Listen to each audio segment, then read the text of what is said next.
We're Ooh, good. hot takes, hot takes. In case you Please. missed it. Yeah. No, I mean, okay. So for the people who are tuning in now, there for anybody who's been watching any of our live streams, I know historically I always wear hats. That's just my thing. I wear hats, and so people are like, "Oh, what hat's gonna be Humpty gonna be wearing today? What hat's Humpty wearing today?" So for those who were asking, I don't have anything new. Most of you might have seen this already. This is the old Doodles Mickey D drop Oh, with grimace on it. I like it. I like with it. Grimace. That's right, Oh, my that's childhood fire. hero. All the cheeseburgers and Happy Meals. David, what are you repping today? Today I'm repping Little Nouns coffee rave hat, Ooh. exclusive. Shout out Big Trav and That's right. Little Nouns. I don't know if you can see it. It says more espresso, less depresso. So that's how I'm feeling today. I Damn. got something to say That about was from that. the East Denver event, huh? Hmm. Yeah, I missed it. What about we your missed hat? you. I know we missed you for I sure. know. I know. It's too late. Right. I had a wedding. I realized that like by the time I was ready to get my ticket. But this is good quality human. Shout out to them. They make really dope LA hats. And this looks like yeah, upholstery and that's the vibe. I bought it off of a truck on Abbot Kinney in Venice. Shout out to Venice. Shout out, repping. Not your Oh yeah. abuelita's colchones. Yeah. Translating in English, not your grandma's couch, I guess. Exactly. Dope. No, that's cool. All right. Well, look, I just want to get into this. I didn't send you guys the outline because I was like, if they know what we're gonna talk about, they kind of know the way that I'm framing this discussion. It's not probably not gonna get as spicy as it could get. Also, you guys are gonna like prepare your answers, and I'm not gonna lead y'all to fail. So trust in me. This is gonna be a fun combo. But the first thing I want to kick off with is, this whole idea of like online is reality, right? Where people subscribe to everything that happens on X or what's happening on, Instagram, TikTok, and that's kind of like the reality. I think us three here have a unique perspective because we're all organizers and we host physical events and we see what translates and what doesn't translate. Mhm. So the whole point of this discussion, what I want it to be is like what's like what works online, right? Like the hype narratives. Where does that fail as we transition like online communities to physical spaces? And are there some companies out there that are doing this whole like hype online to IRL wrong? Like what's not translating? But also like let's celebrate those that are doing a great job. And specifically, I want to close it out hearing from David and Annalisa because they're going to be hosting events in New York pretty soon. Like, what are you thinking going into it? Like, what are some of the things you're excited about? What are some of the things you'd like to bring if you're not already bringing them to New York? So that's kind of everything we're going to be talking about. Mhm. Fair? We're Mhm. good? Let's do All right. it. I didn't lose anybody. No, I'm trying to get the wheels turning. Let me sip this Celsius real quick. Yeah. But Yeah, I set my thermostat at 72 because I don't think well when I'm cold. oh, So He was ready. He got the thermostat. yeah, I mean, I do have a nice. little bit of sparkling, not sponsored by Lacroix, but Lacroix, if you want to sponsor Yeah, a show, good thing let's my go thing's ahead. blurred until they sponsor me. There So you go. I like that. no product Your placement. yours is blurred because I only drink Lacroix. It's like Mm. specifically, it's annoying how much of it I drink. All right, so trends online, David. Let's throw it to you first. Uh, what are some of the things that you see online that you're like, oh, people get really hyped about this? And you know what? Actually, myself too, I get hyped about like some of these things that are happening online. Let's keep it there for now. Well, this kind of makes me think about something that a friend sent me this morning, and I feel like I send a lot of his creators content out. This guy, a damn killer.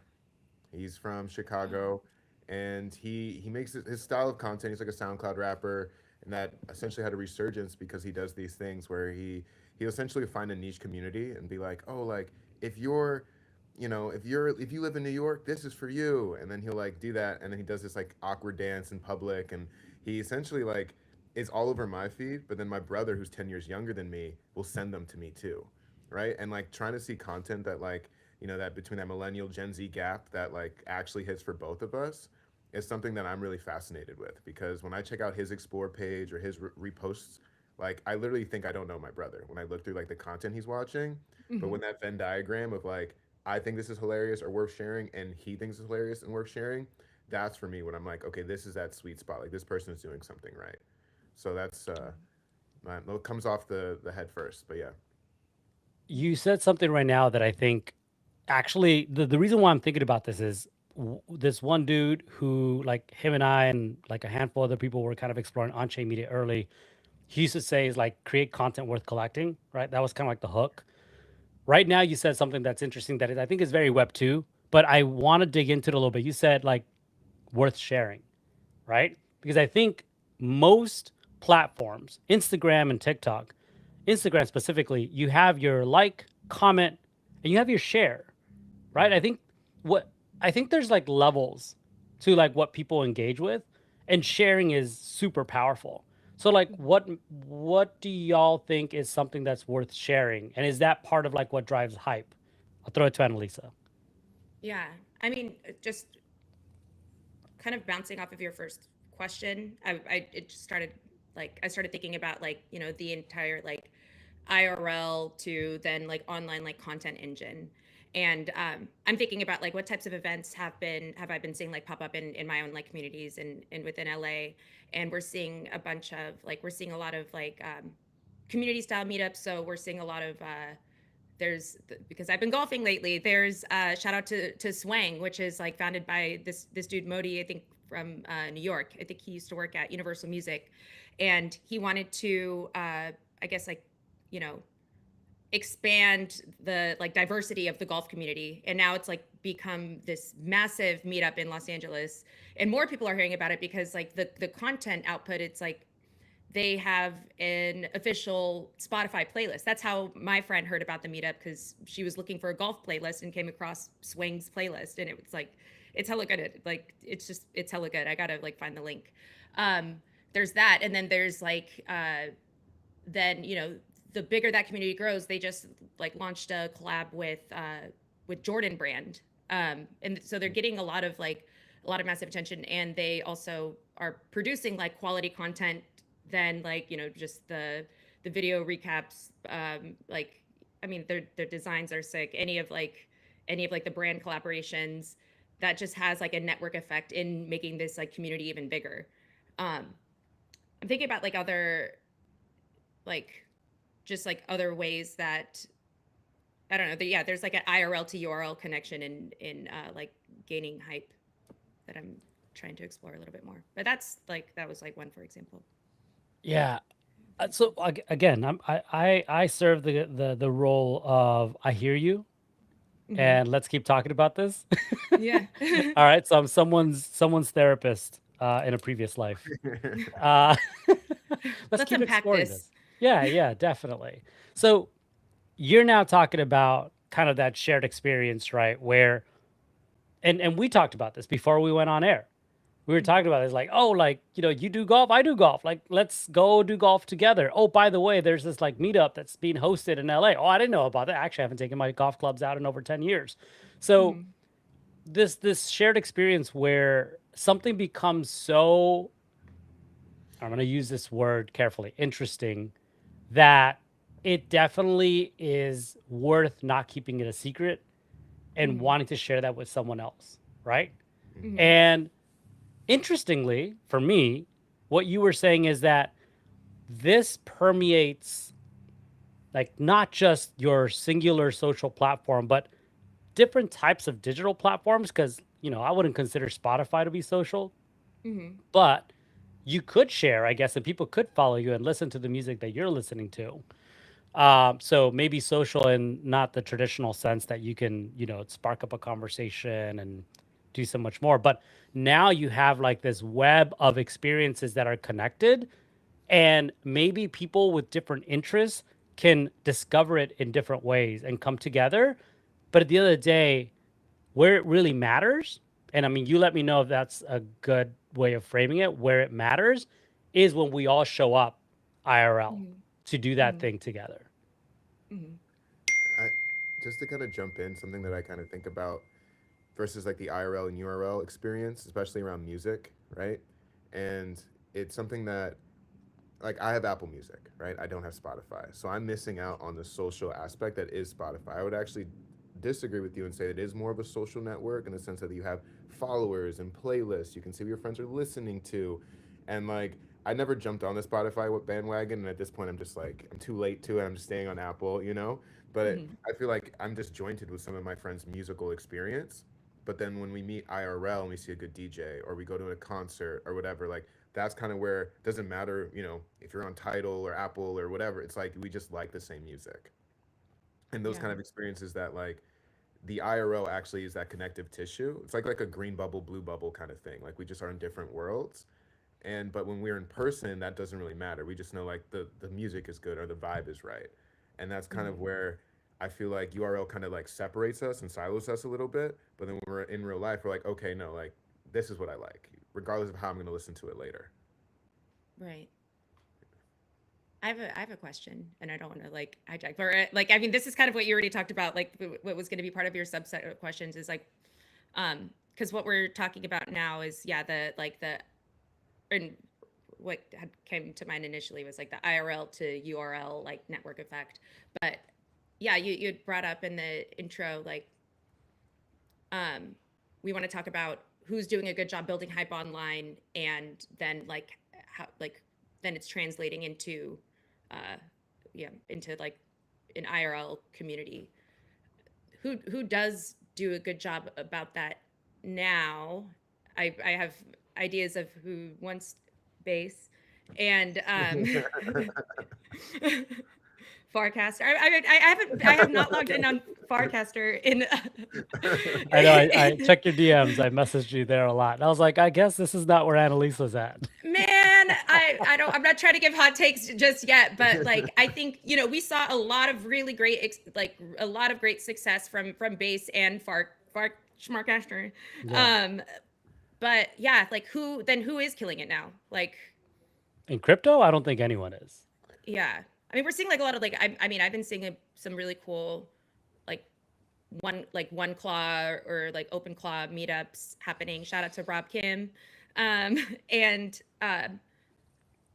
like I just went to last Wednesday. I went to like FWB actually had hosted a with Versi or Versailles, their a co-working space out of New York. They hosted like a pitch night like at this really dope gallery called Slow Jams in Arts District.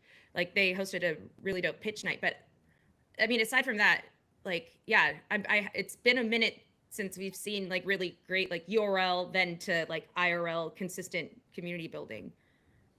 But yeah, Yeah, who's I'm gonna pull back my hot take and make it less spicy. It's like I don't think that okay? anybody's doing it well right now.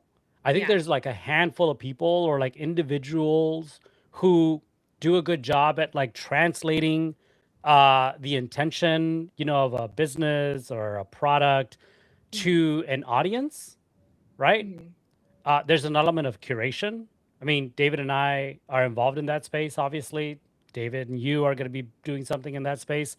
So I think there are people, individuals, I wouldn't call them companies, who understand like where like the city, the culture of an experience, and they are able to seamlessly transition these ideas together where it even though you're like, wait, why are these two things together? It makes sense, right? Because that's Mm-hmm. the job of the organizer and the team to blend it in a way that you go, okay, I see where that's here. But it's very rare to see like something like that in the crypto space. Like a lot of it is, you know, conferences, unconferences, which look like conferences, you know, mini summits.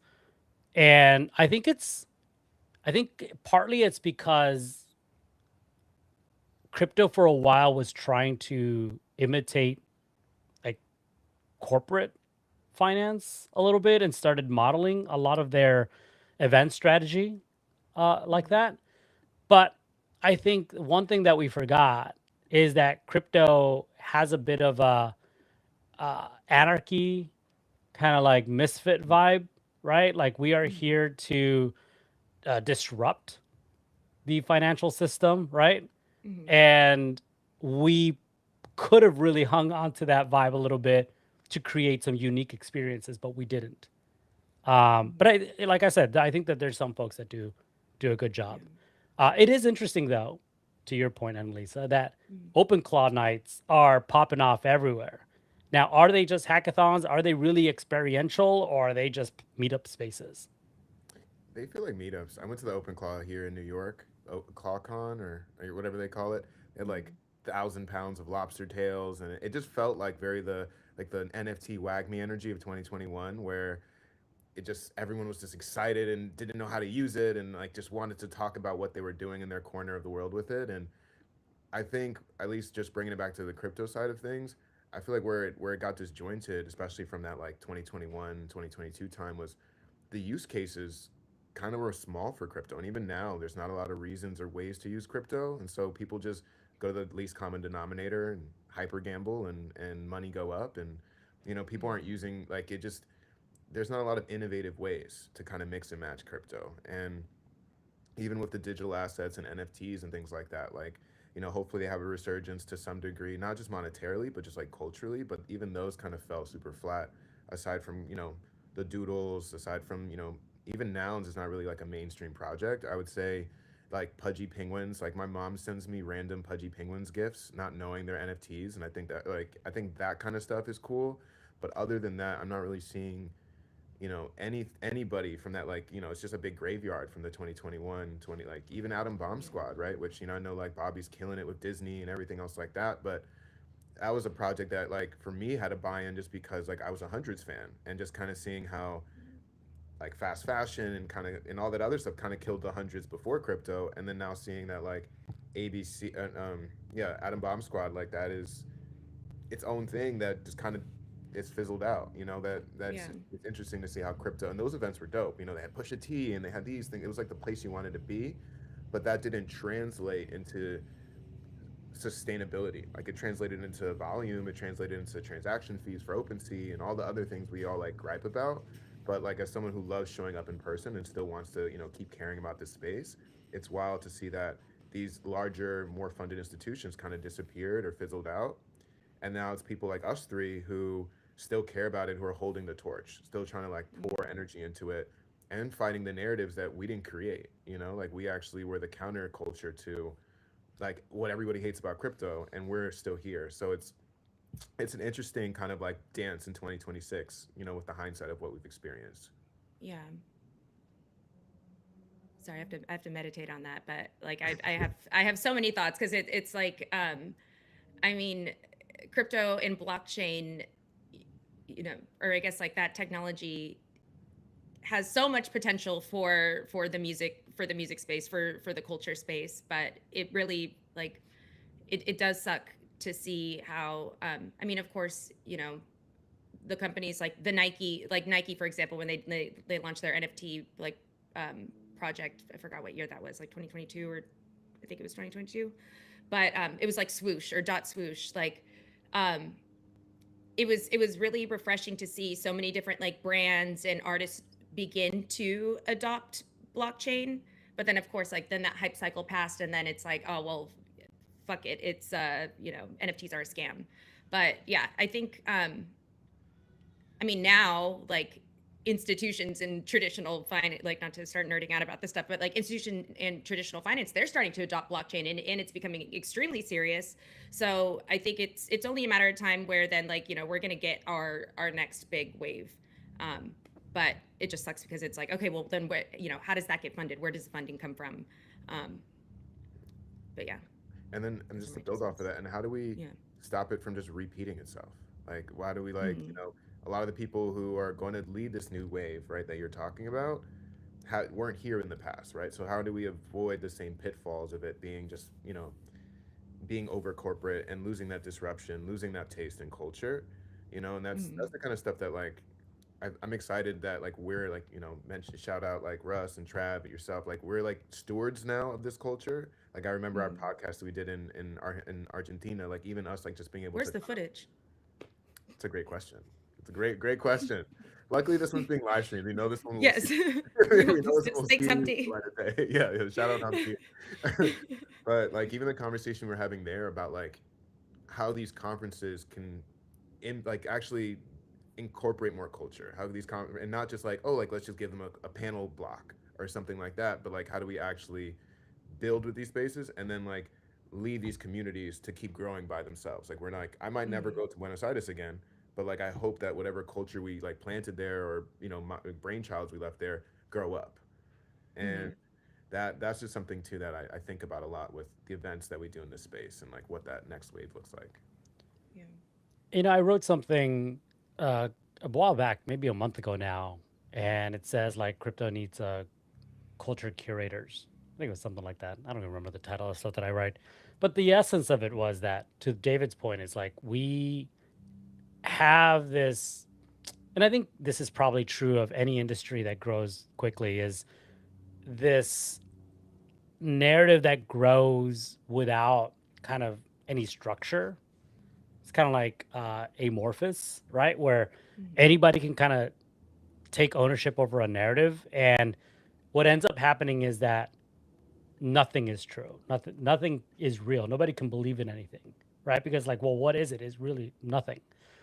I think the important thing is for individuals, like the group of folks that you've mentioned as well, who understand not just the technology but the implications of it with with people around the world, but also understand trends, understand like the things that are emerging, not just in the tech space, so that they can themselves develop some of these narratives within our own communities and then build on that and create a culture with this technology. But I think right now, and still, I mean, it's not something that was invented yesterday. It's been around for over a decade, right? Almost 2 decades. Gosh, yeah, it's Yeah. it's it's a long time ago. There is really no essence as to what it means that people can grab onto. Like I can think of like what something like music means to people who are within like the Apple ecosystem, right? Like Mhm. what graphic or video design software means for them, just generally like what these things mean to a group of people, and then others can come around and organize around it and unite people around the world. Open claw, to your point, like maybe it just means that all we had was good, lobster claw. I don't know. Like, right? Like, is it like we need to understand like what this means in a way that can resonate outside of just purely the tech. Mhm. And so those are the things that really interest me is what are some of the cultural signals in this space that can transcend the tech and can connect with people around the world. And that's, I mean, some of the experiments that I personally was running all last year to try to figure that out with creators as the folks that I was engaging and talking to. Because I think also creators is an interesting group of people to talk to because they are at the forefront of social, right? Creating content, engaging with people on social, and building communities, and hopefully building a business around that model as well. Yeah. I have a question, and then I'm sorry if it's if this is gonna get too spicy of a hot take for y'all, so we could you could Do it, like send it. just Too much omit it. disclaimer. Yeah, But exactly. okay, Too many this is asterisks. about base. I know. I Okay, was like, do it. I I mean, mean, no because one's there that I know anymore, so facts. I saw that Jesse is rebuilding everyone with AI, so it's crazy. Um, but like, I mean, I view them as like at that time they were such a great like a great example of in an organization like a massive organization that is investing in creators, mhm. and they were like they successfully onboarded so many creators. I mean, onto even like Farcaster. I think once they uh, took in Farcaster, and then even onto the base platform. And I feel like I was genuinely excited to see this like renaissance period of finally like this is the time for creators. And then completely out of the blue, that just got rugged and then replaced by like then now we're seeing like more prediction markets. We're seeing it's now more about like trading. I mean, it is primarily trading. Um, like Yeah, I guess from both of your perspectives, because I saw both of you guys were like very much, I mean, in my eyes, like at the forefront of this like creator movement. Like what happened, and like, yeah, what happened there, and Yeah. why? No, that's a great question. I think the what I know I feel like we saw it happen in real life, so like we know how it happened. I guess like it just the we felt the rug come out from under us. But it's I feel like they specifically like because they were the ones leading the charge. If there was anyone who was gonna onboard the next billion users and all the things that we super catchy phrases that we believed, they were the ones to do it, right? Like them, a Gemini, Binance, like those are the ones who really have the deep pockets to try something like that as an experiment. I think what really Hmm. threw me off was just how quickly they turned around. Like Hmm. I don't like I understand things have to get sunset. Things are unprofitable. Things don't work. Yeah. But also like to give something 8 months, 6 months, to not even fully launch something and say it doesn't work and then pivot to agents because they have more transactions than creators, obviously. And like Hmm. these things that like the narratives change and then to have a brand new day one every other day, like we can't we can't like constantly change, and I think it's something that we saw with the NFTs too. Like, I remember when I was onboarding people to NFTs and artists, and they were coming over to my house like late night, so I could teach them crypto. And I felt like I was like Robin Hood, like I was like teaching people how to, you know, take away and like live a little bit more limitlessly. And then all these people got hung to dry. All these people who learned and tried selling NFTs, or I have artists who signed deals with platforms that don't exist, and all this crazy stuff happened, and they got used and abused and thrown out. And then Yeah. now I feel like we did that. We speed ran that same 18-month period in 6 months with content creators like UGC creators. Yeah. And Which, it's just I don't know how or why, but like it was whack all the way around. yeah. And it was just interesting timing, or like what just popped in my head is that like even while that was dying out, like, we're still seeing the importance of human content creation and storytelling. Like that's still like that's we started to see that skyrocket, and that's still extremely relevant. So it's interesting, because creators are still like highly relevant. It's just yeah, I mean, what's going to be the next wave that is like solely our own, and doesn't die within like another hype cycle. But yeah. Yeah, I mean, so to answer your question, Yeah. I mean, we were there. David and I were there for literally day one of the base app Mhm. being launched, like day zero, actually, right? Because day one Mhm. was going to be at FarCon. We hosted a creator house, in New York, just a few blocks from it, and we pre-launched, if you will, the app to a group of creators that were asking a lot of really great questions. We're trying it for the first time. We were discovering bugs as it was going, so it was a really exciting time, right? To be a part of that, I think was a privilege, obviously. But I think one of the things is creators. First of all, creators is such a broad word. Like the creation is a lot of things, like musical creators, like DJs. Um, there's painters, there's writers. Like everyone creates. Like we create differently. Um, but in terms of like the content creators, I'm gonna probably make that segment just a tad smaller. Even that in itself is quite large. Is a pretty diverse group of people with diverse needs, and I don't think that the team really understood the people that they were targeting very well, and they understood the product they wanted to build. Right? I think that they have really good product chops, but I don't think that they necessarily understood the market very well, Mhm. and they tried a lot of things in order to onboard that market onto their product. But again, without fully understanding what content creators are, who within that community you want to onboard, strategically how you want to onboard them. Like, what does that timeline look like? What products are you giving them?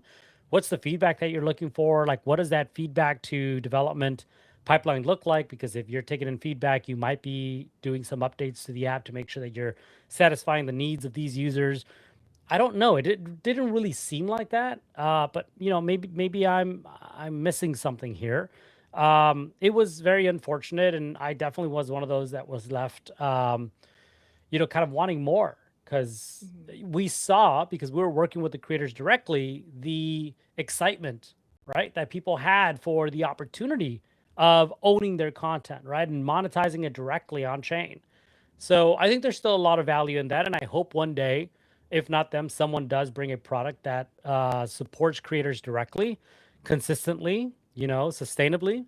Um, Yeah. but until that day, I think creators will do what creators do, and we're always looking at new platforms, new strategies for distribution, for monetization, and you can take advantage of all of them as best you can. Hopefully, in a way also that you own your content throughout. That's definitely one of the things that I think is very important. Mhm. I do want to get back to this idea of like IRL because I think Mhm. as we come into the second half of the conversation, I want to lead into like what's happening in New York in about a month or so. Um, what do you think? What is it that you think people show up for in real life? Like right now, like uh, before when we started the conversation, we were talking about like going golfing, right? Mhm. Like Annalisa, you go, hey, by the way, this thing is happening. Why I'm going to show up? It's like, well, first of all, I want to hang out with Annalisa. I haven't seen you in a minute, right? Mhm. I Two, I know. want to, I want to, yeah, we live in the same city. I was gonna say, I Yeah. want to whenever dust people off. don't see each other, I'm always so Yeah, confused. I'm like, you I guys yeah. might are. as well. I might as well be in another state, being in the West Side. Damn it. This podcast could have been a coffee meet, to be For honest. real. I'm more likely in New York to see both of you than you guys are to see each other in LA. It is Fair, it's so a hundred confusing. percent. It's But like that. but I want to find out like what is it that you both have seen as organizers as well, not just as individuals who show up to these events, that people show up for in real life. As if someone succeeded at putting together an amazing campaign, Lobster Tail, what is it that people are showing up for aside from the lobster tail or claws? Yeah. Mm. I would say like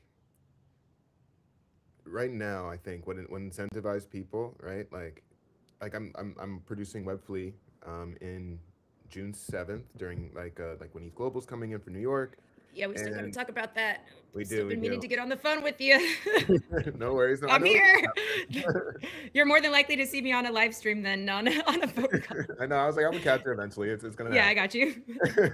But like even for that, like trying to find things that people are already going to, right? Like what do people already show up to? They show up to food fairs, they show up to vintage fairs, they show up to all these kind of things. Like where are the people at already, right? And I think a lot of what crypto does is we try and build our own churches, our own things, like our own like instead of realizing that we're already disrupting and creating our new wheel. We don't also need to create a new IRL wheel. We just need to find ways that they kind of like. I don't eat peanut butter, but this is like a really funny analogy I always say. It's like how do we like mix the peanut butter with the chocolate? You know, like to make that like perfect mix of things that don't make sense go together. And I don't think we do enough of that in crypto. So for me, I try and find things like where are the people at already? How do we incentivize those people who are going to go to this thing already to come to a crypto one? For me, the way I'm doing it, like, at least for Webflea, is like we're giving away $10 in USDC to people. For some people, that's $10. Like we all three of us know that's $10. But some people who've never seen a stable coin, don't understand wallets, they're curious enough about that to kind of jump through and come to a Sunday flea market that is called Webflea versus another poppin' one that's happened in New York. Because I'm competing against the biggest flea market day in the city, right? So why would people come to mine? And I think the carrot crypto has to kind of deal with is that there's some kind of incentivization that we have to kind of get people through these jumps. They're not just going to come because Diplo is performing again. Like that is not going to work. We saw that fail. We have to find ways that actually like meet people where they're at, but then give them enough to deal with the discomfort of dealing with crypto because it's clunky. It's not really sexy. Not everyone you talk to is going to be us three. You know, there's a lot of things that can lead to a barrier. They're like, this isn't for me. We have to smooth that out for these people in IRL. And like in the Web 2 world, there's a lot of different ways to do that too, you know. But I think specifically for crypto, it's really understanding that like we aren't the cool ones in the room. A lot of the times we have to find rooms that are cool and figure out how to like integrate it for most people, right? And I think that's really what I've been really trying to hone in and focus on, and I wish more of the space would do that too, you know. So Yeah. I sorry, Annalisa. I think No, like I don't have any thoughts. Yeah. one thing that I personally believe in is that the fun is at the fringes, right? Like there's so many, excuse me, so many fringe interests. I mean, I personally have way too many. But I show up for people who have these same interests in different ways, right? Like I like vintage Japanese salvage denim. You know, there are Good people who taste. meet up, you know, around our There city are. in There are. LA. There sure are. And we're sporting our, you know, way too old stanky denim, but you know what? It's cool to us. Extra starch. Extra hasn't been washed, you They know, in just two stand up years on because their you're trying to own. get the right honeycombing on your leg. I show up for people who like to build Gundam plastic models, right? I like to show up to different car meets around the city because those are interesting to me. And I meet them in different ways around the city, but I don't show up because they subscribe to the layer on which these things operate. I subscribe and I join and I show up for them because they have a similar interest. And you know what? It's okay to be nerding out on this. And you and I understand this, right? But like the person over there on the outside doesn't need to, and that's okay. And I think this is probably what, you know, David was talking about with Web Flea is like there are people who are already showing up to know the to the flea market as a place of community, and you bring in something else that can connect these people and introduce them to it. But at the end of the day, people are not showing up because of that. Mm-hmm. Mhm. Yeah. No, I think people and people want to go do things. Like people want to leave their house. People want to be engaged in person. Like this is something that like right now We more need than ever. community. Yeah, like Yeah. we're this whole third space movement, and I know that kind of got like co-opted. There's a lot of things that we like, a lot of fun words around it, but at the end of the day, people want to be around people, right? It's not just all on their phones, not just all AI, all this doom and gloom. I think people talk about like as people like all three of us go out and touch people and go outside and interact with community, like that's what people are hungry for, and that's what they show up for and keep coming back for. Like you could go to Japan and get salvage denim, right? You could move, you could your whole personality could be that, but instead you're finding niche communities where you're at, to incorporate into your life.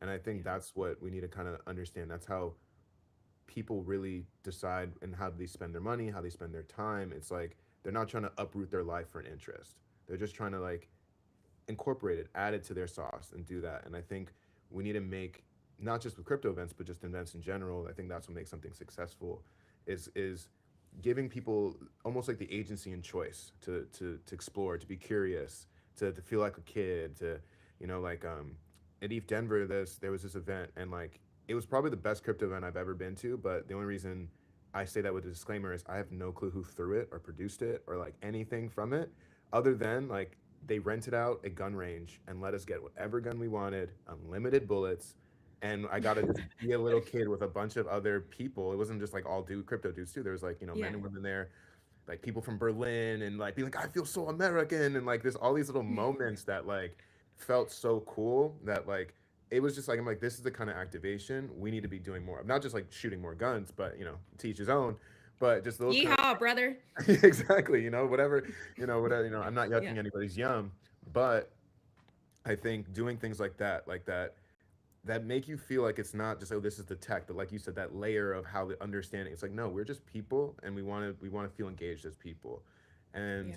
I think that event would have been a lot better if there was like more touch points to the brand that spent all that money. And I think that's just something that I think crypto misses too. They spend a lot of money, but then they like, the open bar, the open food, the lobster tails, but then there's no like, I don't know who paid for those lobster tails at the ClawCon. And I think me as a marketer and an events person, I'm like, that's like, I'm not going to add that to my budget line and spend that money if people aren't going to feel it. Mm. And I think that's something Mm. that's missing heavy with events too, at least on the more like budget, laissez-faire kind of like companies. They'll spend the money, but and the event will be cool and the people will be cool. I mean, at least we'll both get the RSVP and we'll both see each other there. But like, do we care more about like ZK or this or that? Like, not as much because that's not really was the anchor for us. So that's yeah. I don't know It's funny exactly you what. mentioned that because I went to an event called the Privacy Salon, and they definitely did a good job at hooking the whole privacy element to the through line. Like I still have, and I don't know why I kept it, but on my phone I have a privacy screen which I've never had before.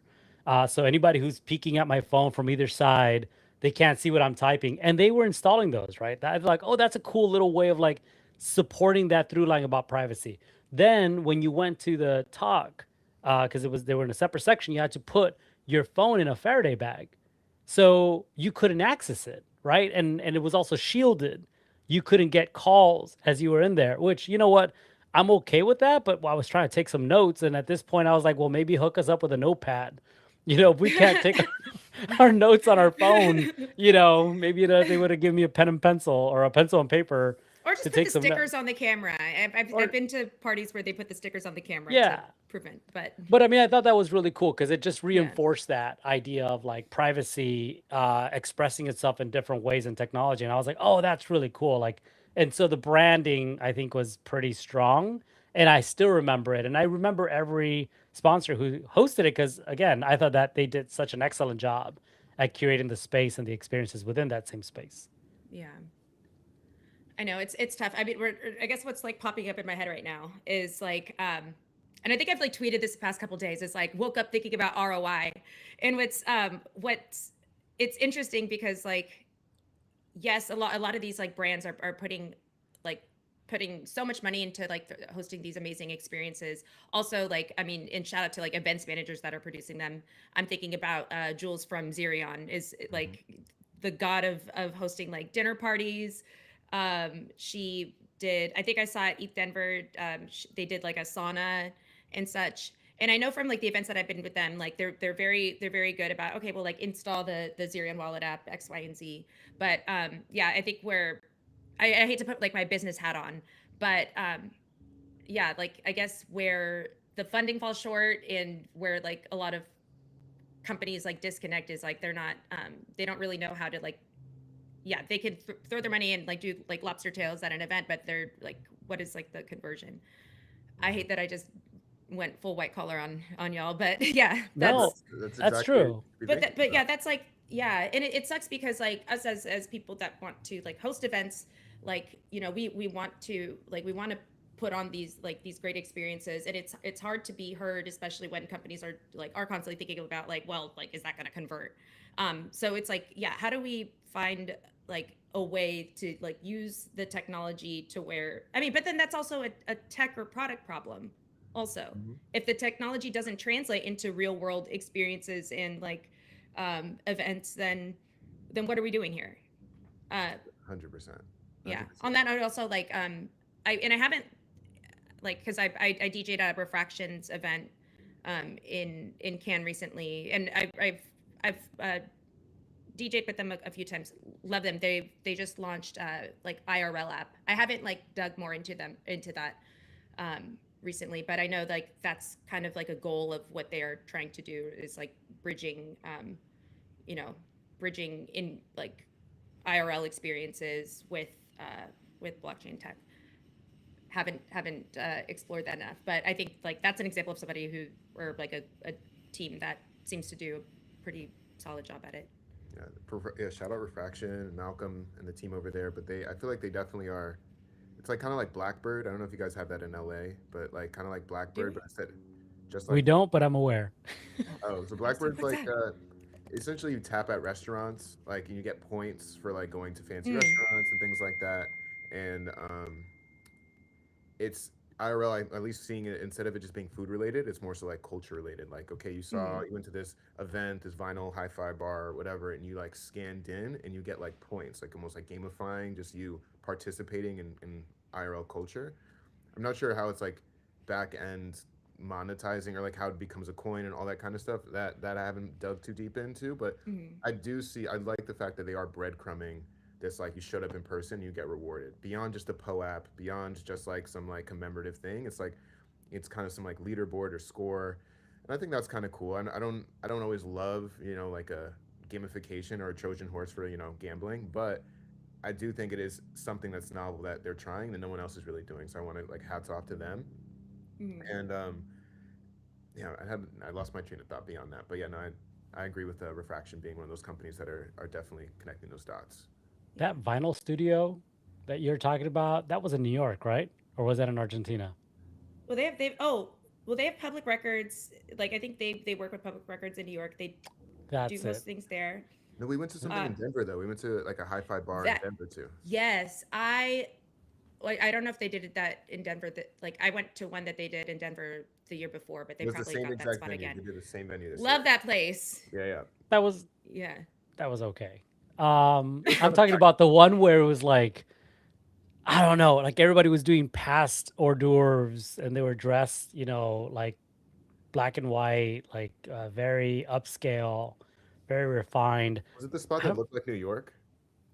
it felt like New York. That's what I'm assuming it was during FarCon. No, there was a spot in Argentina that we went to, and honestly, I go out a lot. I've never been more geeked out. They built a New York City train station, and it was Oh literally, Oh, yeah, I've seen that. that's not it, but yeah, that was dope too. it was literally my train stop at home. Like they built it. I was like, oh That's my fire. god. I think it was just like I need to walk away from him. Like he is too. I'm like literally just listening to the train sounds. Like I'm home. Like Oh, I didn't get to go to that. Um, Also, just like a running thought is David, you and Malcolm are like the same person in different fonts. Like definitely like y'all just have every recommendation in every city. Like y'all are just like say yeah, same vibe, different fonts. I For thought that sure. I thought that was a hair joke, and you were saying that Oh, that Malcolm's too. got his curls are in italic, and David's curls are in bold. Yeah, David got like more of like a D curl and then Yeah. exactly. That's funny. No, I love like people hit me up in cities like, "Hey, I'm in New Orleans," and I'm like, "Have you ever been here?" And I just like send them a whole list of things. They're like, how do you know? I'm just like, that's what I love to do when I go places. Like, I love to yeah. really just, like, and we both. I mean, you both have experienced it. Like, Trav calls me Dave Bourdain because I'm just like constantly like looking for where the food's at and like where the good vibes are. So, I mean, I love spreading that. That's why I like throwing events too. Like Yeah. keeping that energy going. I call Yeah. it the Well, Zen Zagat guide. Yeah, exactly. Zen You got Saget. DM access. Well, as we start to wrap this up, I mean, I guess I'd like to hear kind of how you're thinking about what's happening in New York in the next month or so, right? It's Yeah, June 7th through 11th, basically. Mhm. David, I'll kick it off to you. You already introduced Webflea a bit. Tell us more about like how you see this connecting the community in New York, the people that are interested in that.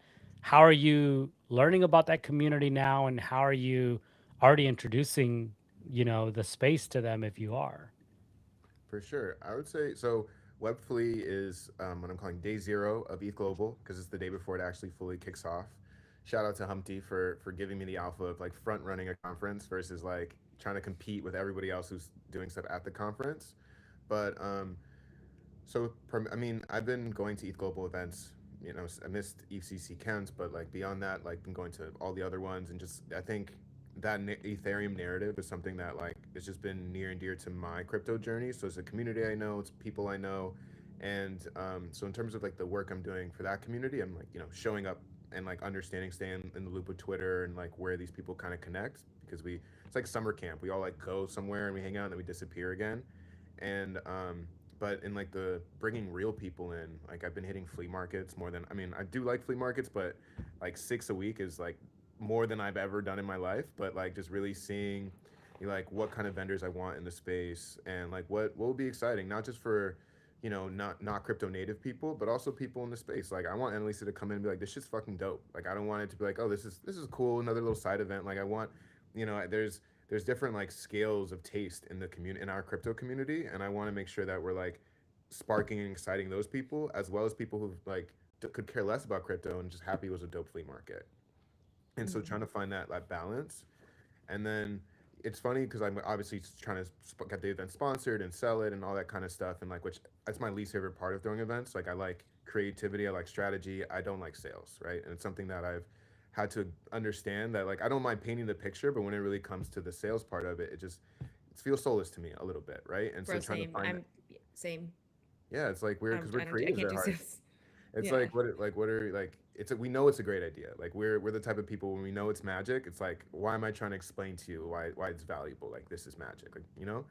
And it's just something that on that side it's interesting to kind of hear what these sponsors and people want. You mentioned ROI, and I had a conversation with a partner who's now signed on, but they were talking about, oh, they're like, what's the ROI of the sponsorship? And I asked them, I was like, that's a great question, but can you give me like two case studies where you've put up money for marketing and seen that ROI come back in dollar spend, like for a crypto company, let alone a meme coin. Like can I, like how are you actually tracking that through line? Like I put 10,000 here, and that was at $10,000 in volume. Like where do you like what ruler are you measuring this at? And like once I asked that question, 2 days back and forth in email, they came back and they signed on because the truth is people throw money at a bunch of stuff, and the word ROI, you know, like what are we measuring? Are we measuring dollar spend? Are we measuring people who like it, affinity, followers, whatever it is? And it's so ambiguous that it's really hard for these companies to really dial it in as an event producer. So I know what I'm able to provide, and I'm very candid about the service that I'm able to provide. But I'm not going to say that you give me X amount of money, you're going to get X amount back in a flea market in a 1 day event. And I literally have to tell the sponsor, if you can tell me where you've put $1 and it turned into two in a marketing event, like forget Webfleet, I want to get into that business. Like I want to, like, you take my money, you know. And it was just, we were cracking up over it because it's the truth. It's like we're providing a service that is qualitative. We're making people feel something in a time where like your attention is so bombarded. Like that is magic, and that is, I don't want to say invaluable. There's a price to it, but the dollars and cents of it is for me where I get lost. Where it's like we're doing something that people need, and we shouldn't be like this, like penny pinching over it, especially in a time where you guys don't penny pinch anything, you know. So yeah. Deploy that capital. Let's go. Hmm. Annalisa, New York vibes. You'll be there in about a month or so. I will. I'll give y'all a TLDR. So we have. I just started ETH Global. Love the team. Amazing. Just got back from Cannes. That was like my first event with them, and just personally coming from the hackathon space, I came from Gitcoin hackathons. We built Biddlebox. It is very clear to me why like ETH Global has consistently been very great at producing in-person hackathons and like building a community around like what they do. So um, for the like yeah, ETHConf, this is their like our first flagship conference centered on um not excited for or like it's where Ethereum meets traditional finance. So like I mentioned earlier, a lot of institutions are adopting Ethereum and just like blockchain tech in general. Uh, the goal there is to really build that bridge between like the TradFi guys and with like the Ethereum community. So we have that happening June 8th to the 10th. Yes, it's on my calendar. Um, and so that's going to be 3 days. We do have like a ton of side events running around that. We have like Stable Summit, Vault Summit, I think before during that week. So yeah, David, definitely like let's tap in when I want to hear about like how I can help support Webfleet. Um, if y'all are listening and want 20% off, or actually it's not working, so I have to fix it. If you want $99 off of tickets, just use code Annalisa for ETHConf before they go up. Sorry, I have to do all the pluggy stuff. Let me just get my Do it, plugs do off. it. But so that's going to be, it's going to be very interesting because of course like I mean, it's outside of like an ETH Denver or such. Like this is I would put this event kind of in the same tune as like Paris Blockchain Week or like uh, how we have like consensus coming up, and then also like what was it, like Digital Asset Summit. It is very it's a lot more sophisticated than like your standard conference. And then we also have, I think right after that, June 12th to the 14th is, or some, it's like a couple days after that, we have ETH Global New York, which is going to be our hackathon for 36 hours. So it's a different crowd than what we're used to. But what I'm seeing is like, the entire Ethereum community is going to be there. There's going to be so many different opportunities for side events. A couple things also that I want to plug. I think I sent this over, but we are doing like an open call for artists, activations, collectives, because we have this like huge exhibition space at the conference that we want to fill up with folks from the community. So if like low key, I'm kind of thinking like, what's up with like, can you bring Webfleet like Let's into, talk. Talking is yeah, let's get on I the call. We'll make it work. We'll make it work. yeah. And you No, got so to sing, and you also I've have to got sing. to. We'll figure I that know. out. I will. I will. I will DJ. But we have a request for proposals form. I don't have a hand in this side. This is on our community front. We do have that, but I do know we are also launching. We want more creators in ETHConf. Like I'm very adamant about getting more creators, independent creators, and then of course like we want more media. But we are launching like media pass applications, either like it's a sliding scale. I think it's for independent creators. It's just a massive discount. Don't quote me on that, but it's live. So I'm gonna do a quick um, plug. A quick plug Yeah. too.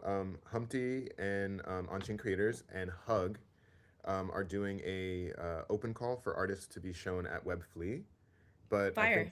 I think it'd be dope to also, we're getting tons of submissions, and it'd be dope to showcase those same works from On-Chain Creators and Hug at ETH Global. So we'll sign into the RFP and put that in. But I know Yeah. we're gonna be creating a lot of beautiful work so far, and Yeah. it'd be cool if it was more not evergreen, but it just got more show than just the one day. Yeah. I could see that totally happening. Like, yeah, we'll chat. We'll chit chat. Let's hit chat. Um, but yeah, we do have like opportunities for like media passes and also like there's an activation space that could have your name on it. So, um, but yeah, I'm excited for the week because shoot, I'm about to be there for 2 weeks and I like yeah, I'm excited for like a lot of the like the side events that are going to pop up and also I mean outside of LA like New York is also just like my other favorite culture hub. So um yeah, I'm excited for like the crypto and non-crypto vibes. The weather's gonna be great too, right? It's not gonna be too Shit, hot yet. yeah. It's not Hmm. gonna be humid yet. All right, there Well, we we'll go. see. I mean, global warmings. We don't want to know what's up anymore, but we're Yeah. it won't. I mean, right Global now humidifying. it's like 40 degrees right now. It doesn't make any sense, but hopefully in June it'll be nicer. And at least to tap in, I got you with all the non-crypto vibes too. There's tons of stuff I happening. already know. Yeah. We're gonna like hit the Puerto Rican Day Parade, do some like real fun shit. So Is that happening? yeah, June is like Puerto Rican month in New York. Like Let's there's go. parades like every weekend. It's gonna be crazy. We'll tap in. Yeah. There you go. I'm You heard it excited. here first. Things worth sharing: the Puerto Rican Day Parade and all Puerto Rican festivities happening during the I hope they get ETH lit. NYC I know week. Annalisa likes like Latin music, reggaeton and stuff like that. Like it's There the you place to go. be. So No, yeah. this would put me on to Dembo. Dembo, I yep, guess Dembo. yeah. I don't know if you listened to the guy Nino Francis I sent you too, but I'm about to have lunch with him. He's like this artist that shout out to him, plugging him on the chat. Like I think it's like Dominican house music, which I think is Oh, gonna that's be gonna be something that's fire. gonna go super crazy on the islands, and just it's a house music's big, but then that mix of dembo and culture, also Yeah. plata industrial too. They're bringing like punk with like bachata and all these like fusion sounds with like all the Latin communities here in New York. It's gonna be a fun summer. I'm So, all ready. right. Well, let's wrap it up. I know y'all got to get on some calls, I Annalisa. know. So, with that I can said, keep yapping. no, this is fun. This is a good launch for the new series, Culture Makers.